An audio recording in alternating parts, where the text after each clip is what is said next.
তো বন্ধুরা, কালকে কিন্তু আমরা শান্তিপুর এবং রানাঘাটের বালাজি শাড়ি থেকে যে শপিংগুলো করে আনলাম, রিয়ার মা বলছে যে একটু দেখবো আবারও। চলো। আর এগুলো তো গাড়ির ডিকিতেই ছিল, আমি বার করলাম। কালকে রাতে এত রাত হয়ে গেছে, অনেক রাত হয়ে গেছে। এটা কিন্তু আমরা কিনেছি কোথা থেকে দেখিয়ে দাও। মৌমিতা টেক্সটাইল থেকে, যেটা রয়েছে শান্তিপুরে। বাবাকেও দেখাচ্ছে। বাবা কত টাকা শপিং করেছি বলো তো? এত টাকা শপিং করেছো? বাহ বাহ।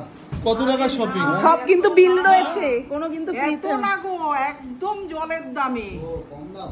হ্যাঁ, কত দামে মা তুমি একটু বলে দাও। বাবা তো আরে এগুলো একদম বাবা বিল দেখলেই বুঝে যাবে। তাই তো। মাত্র কত 6,000 না 7,000 টাকা এত। ও মামুনি এই শাড়িটা কিন্তু এত সুন্দর সুন্দর তার শাড়ি, জন্য এত কম দাম। আমি বলেছি তোকে এটা নিতে। কালকে ভাবছিলাম কিরকম না কিরকম হবে বলো। এত সুন্দর সুন্দর শাড়ি এত কম দামে। হ্যাঁ বিলটা কোথায়? বিলটা কোথায়? বিলটা দাও। আচ্ছা, বিলটা দাও।